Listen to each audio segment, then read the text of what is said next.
أعوذ بالله من الشيطان الرجيم. بسم الله الرحمن الرحيم. الحمد لله الذي أنزل على عبده الكتاب ولم يجعل له عوجا قيما لينذر بأسا شديدا من لدنه ويبشر المؤمنين الذين يعملون الصالحات أن لهم أجرا حسنا ماكثين فيه أبدا وينذر الذين قالوا اتخذ الله ولدا ما لهم به من علم ولا لآبائهم كبرت كلمة تخرج من أفواههم إن يقولون إلا كذبا فلعلك باخع نفسك على آثارهم إن لم يؤمنوا بهذا الحديث أسفا إنا جعلنا ما على الأرض زينة لها لنبلوهم أيهم أحسن عملا وإنا لجاعلون ما عليها صعيدا جرزا أم حسبت أن أصحاب الكهف والرقيم كانوا من آياتنا عجبا إذ أوى الفتية إلى الكهف فقالوا ربنا آتنا من لدنك رحمة وهيئ لنا من أمرنا رشدا فضربنا على آذانهم في الكهف سنين عددا ثم بعثناهم لنعلم أي الحزبين أحصى لما لبثوا أمدا نحن نقص عليك نبأهم بالحق إنهم فتية آمنوا بربهم وزدناهم هدى وربطنا على قلوبهم إذ قاموا فقالوا ربنا رب السماوات والأرض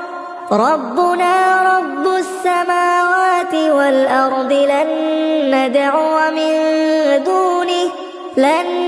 ندعو من دونه إلها لقد قلنا إذا شططا هؤلاء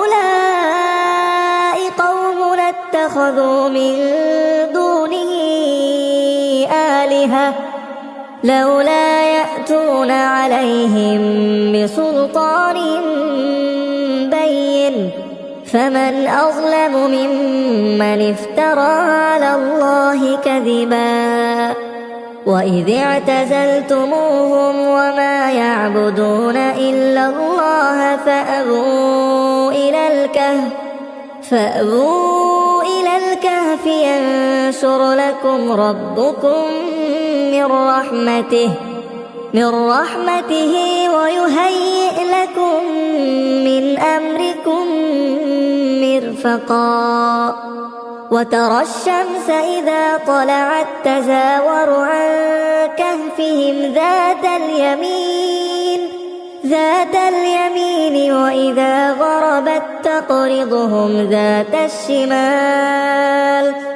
وإذا غربت تقرضهم ذات الشمال وهم في فجوة منه ذلك من آيات الله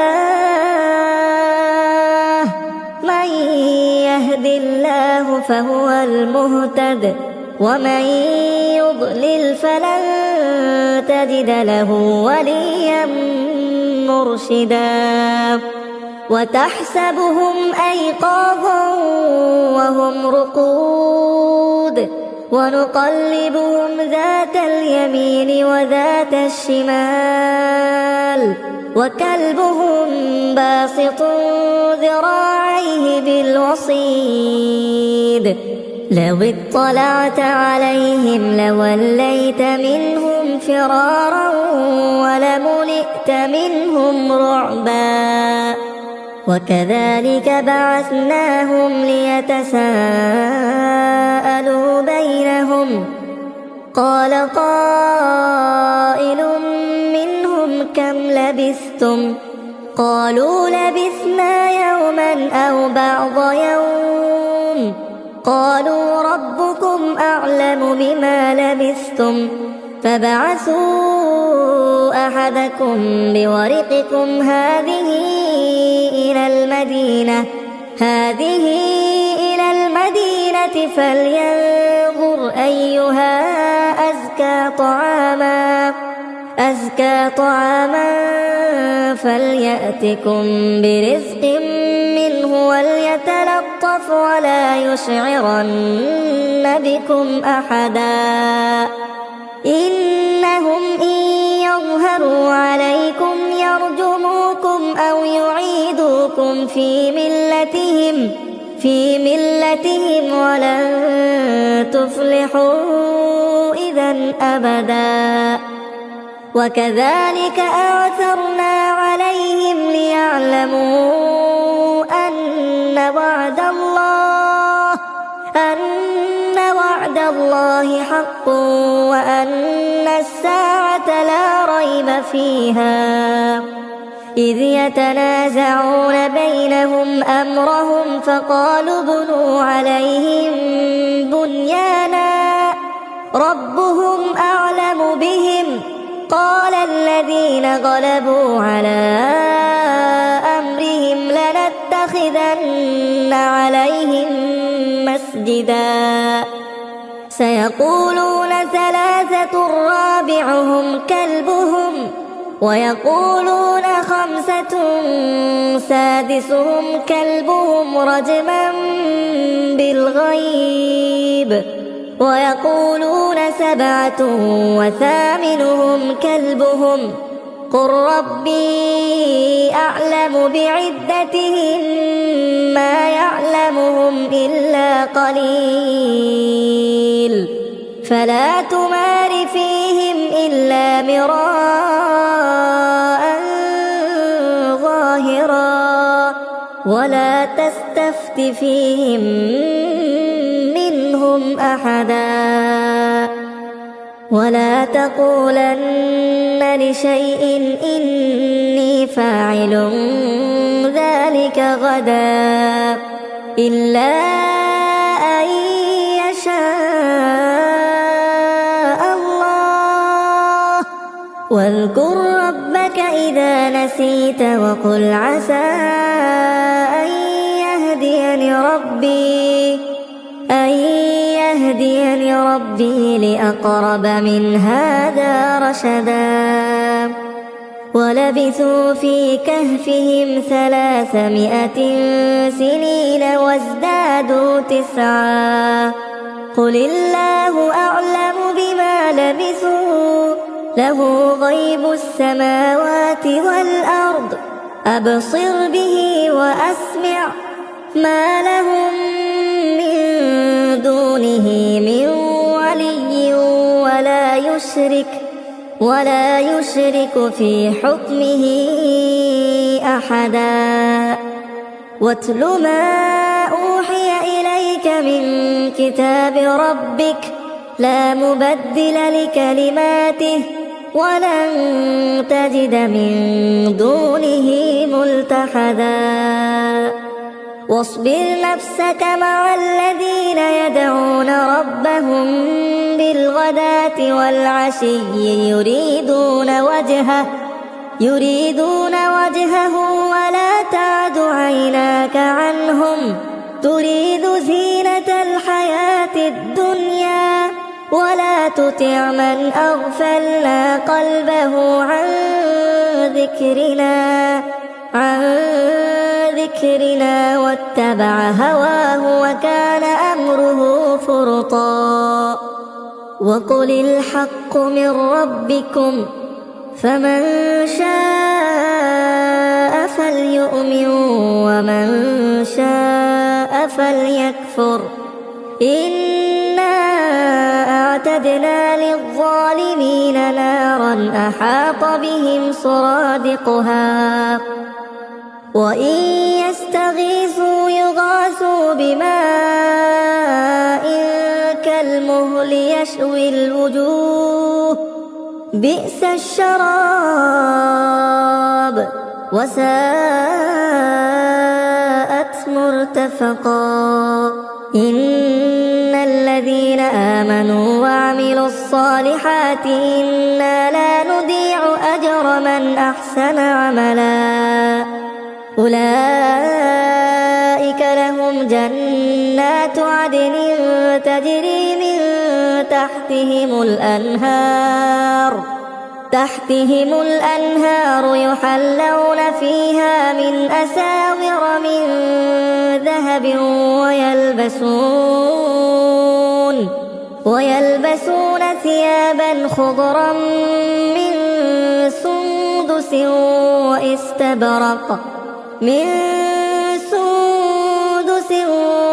واستبرق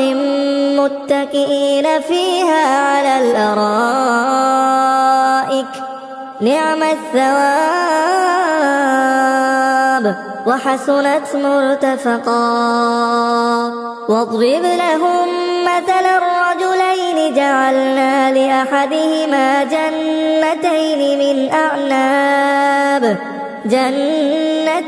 من أعناب وحففناهما بنخل وجعلنا بينهما زرعا كلتا الجنتين آتت أكلها ولم تظلم منه شيئا وفجرنا خلالهما نهرا وكان له ثمر فقال لصاحبه وهو يحاوره أنا أكثر منك مالا وأعز نفرا ودخل جنته وهو ظالم لنفسه قال ما أظن أن تبيد هذه أبدا وما أظن الساعة قائمة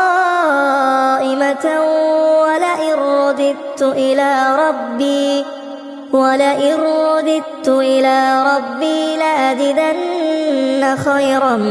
منها منقلبا قال له صاحبه وهو يحاوره أكفرت بالذي خلقك من تراب ثم من نطفة ثم سواك رجلا لكن هو الله ربي ولا أشرك بربي أحدا ولولا إذ دخلت جنتك قلت ما شاء الله لا قوة إلا بالله إن ترني أنا أقل منك مالا وولدا فعسى ربي أن يؤتيني خيرا من جنتك ويرسل عليها حسبانا من السماء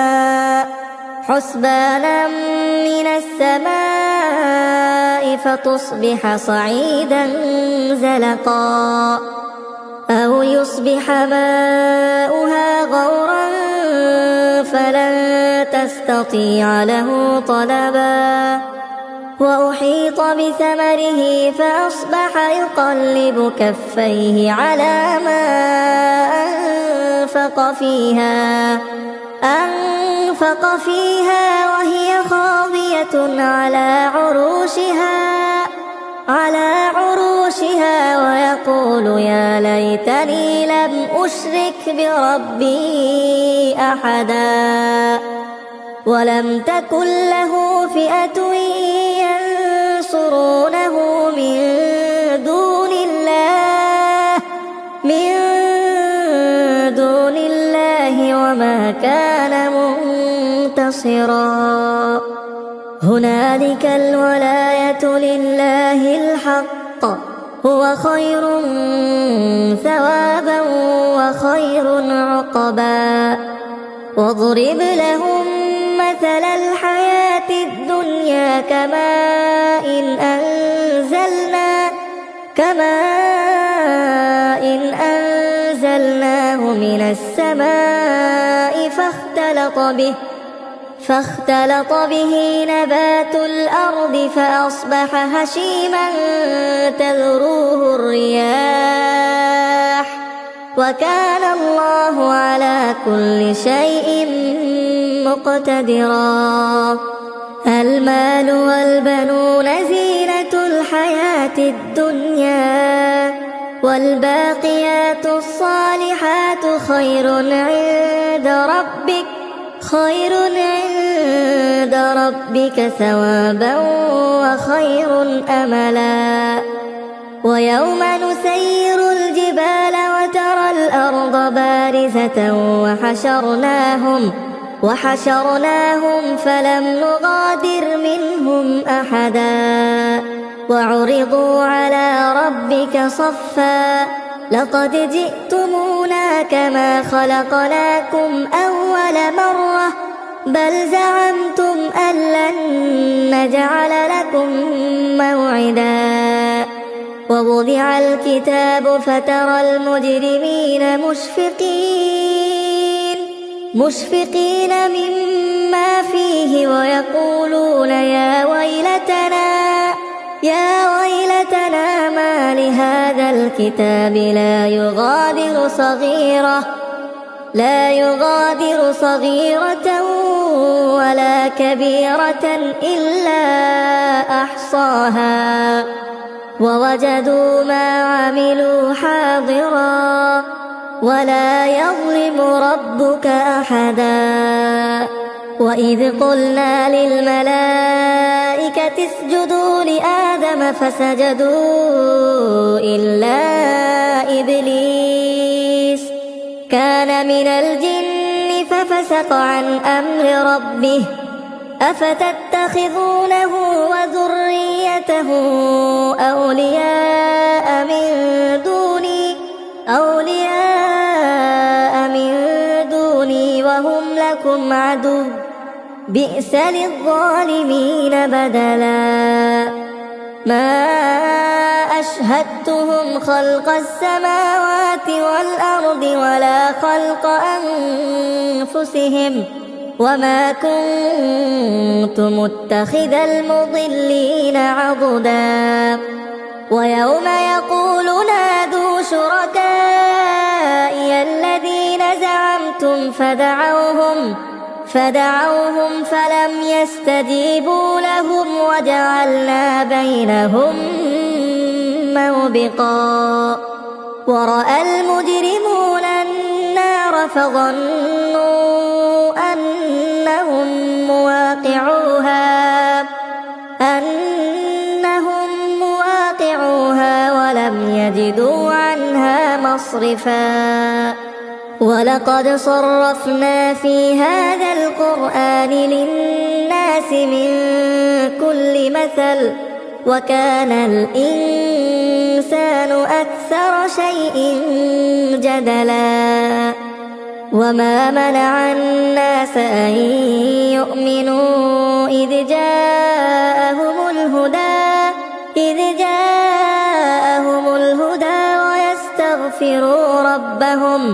ويستغفروا ربهم إلا أن تأتيهم سنة الأولين أو يأتيهم العذاب قبلا وما نرسل المرسلين إلا مبشرين ومنذرين ويجادل الذين كفروا بالباطل ليدحضوا به الحق واتخذوا آياتي وما أنذروا هزوا ومن أظلم ممن ذكر بآيات ربه فأعرض عنها ونسي ما قدمت يداه إنا جعلنا على قلوبهم أكنة أن يفقهوه وفي آذانهم وقرا وإن تدعهم إلى الهدى فلن يهتدوا إذا أبدا وربك الغفور ذو الرحمة لو يواخذهم بما كسبوا لعجل لهم العذاب بل لهم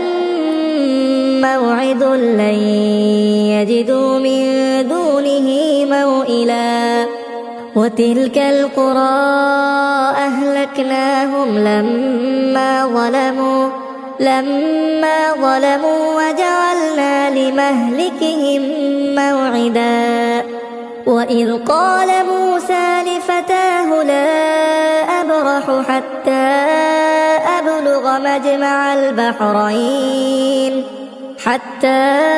أبلغ مجمع البحرين أو أمضي حقبا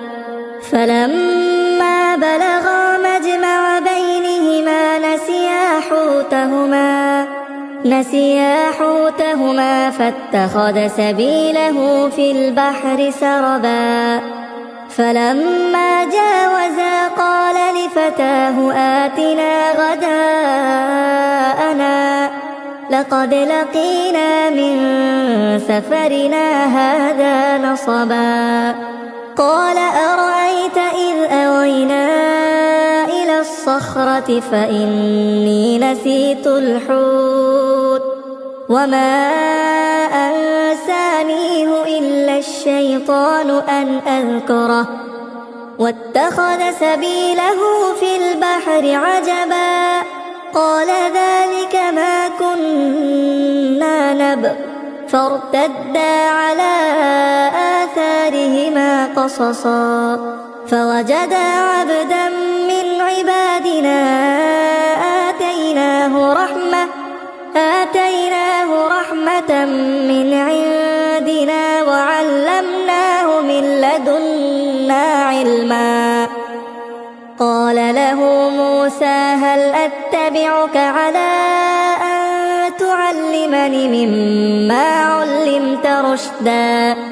قال إنك لن تستطيع معي صبرا وكيف تصبر على ما لم تحط به خبرا قال ستجدني إن شاء الله صابرا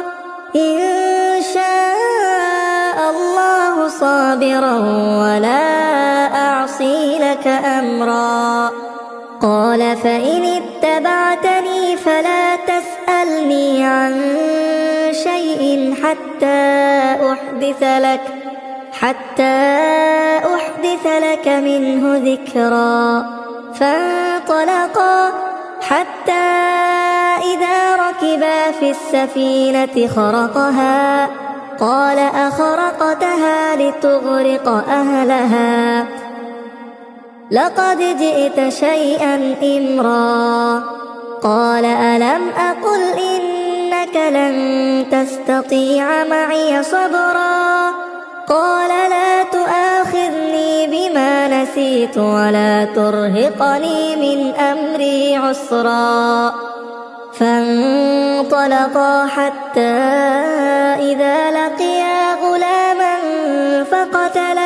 فقتله قال أقتلت نفسا زكية بغير نفس لقد جئت شيئا نكرا قال ألم أقل لك إنك لن تستطيع معي صبرا قال إن سألتك عن شيء بعدها فلا تصاحبني قد بلغت من لدني عذرا. فانطلقا حتى إذا أتيا أهل قرية استطعما أهلها فأبوا أن يضيفوهما فوجدا فيها جدارا يريد أن ينقض فأقامه. قال لو شئت لاتخذت عليه أجرا. قال هذا فراق بيني وبينك، سأنبئك بتأويل ما لم تستطع عليه صبرا. أما السفينة فكانت لمساكين يعملون في البحر فأردت أن أعيبها وكان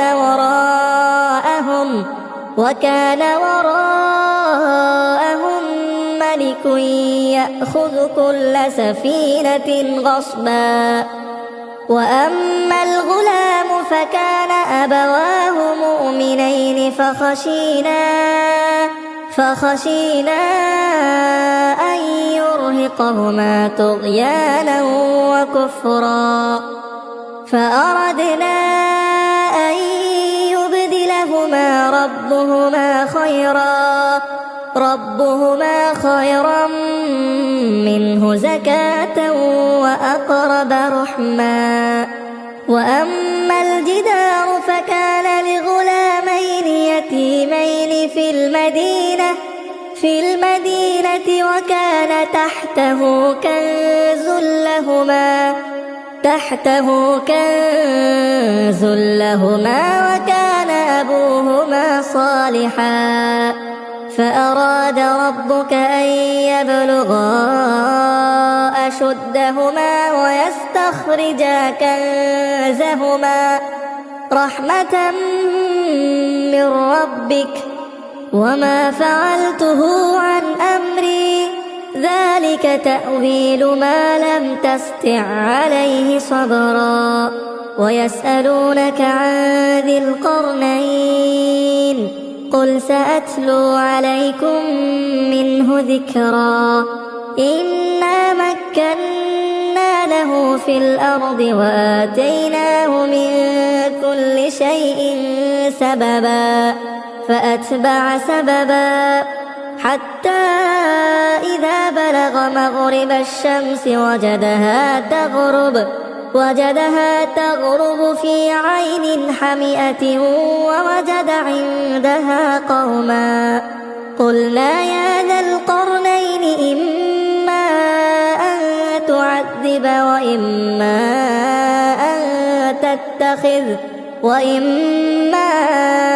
أن تتخذ فيهم حسنا. قال أما من ظلم فسوف نعذبه ثم يرد إلى ربه فيعذبه عذابا نكرا. وأما من آمن وعمل صالحا فله جزاء الحسنى وسنقول له من أمرنا يسرا. ثم أتبع سببا حتى إذا بلغ مطلع الشمس وجدها تطلع على قوم لم نجعل لهم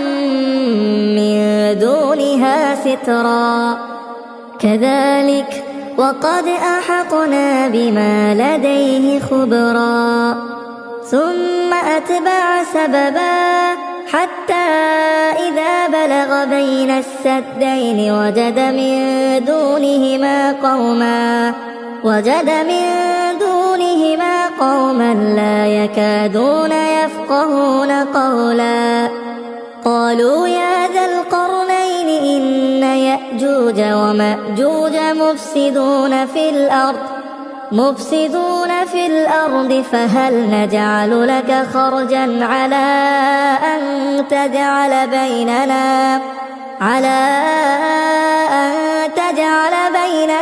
وبينهم سدا قال ما مكني فيه ربي خير فأعينوني بقوة أجعل بينكم وبينهم ردما آتوني زبر الحديد حتى إذا ساوى بين الصدفين قال انفخوا حتى إذا جعله نارا قال آتوني أفرغ عليه قطرا فما استطاعوا أن يظهروه وما استطاعوا له نقبا قال هذا رحمة من ربي فإذا جاء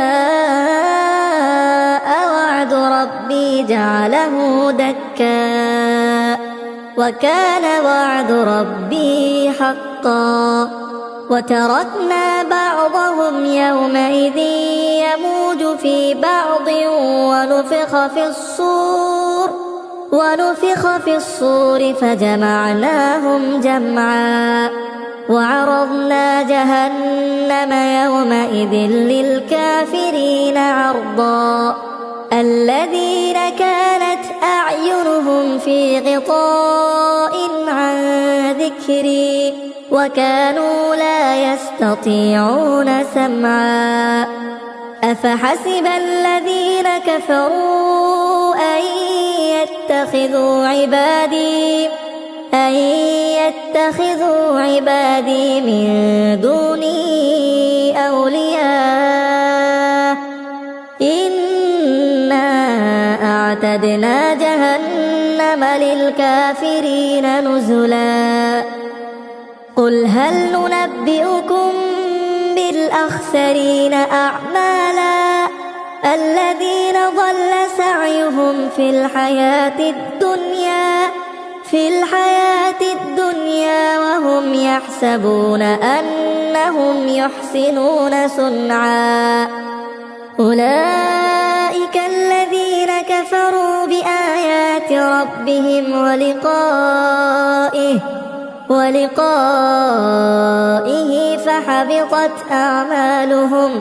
فحبطت أعمالهم فلا نقيم لهم يوم القيامة وزنا ذلك جزاؤهم جهنم بما كفروا واتخذوا آياتي ورسلي هزوا إن الذين آمنوا وعملوا الصالحات كانت لهم جنات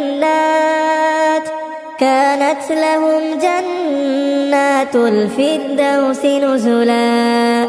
خالدين فيها لا يبغون عنها حولا قل لو كان البحر مدادا لكلمات ربي لنفد البحر قبل أن تنفد كلمات ربي ولو جئنا بمثله مددا قل إنما أنا بشر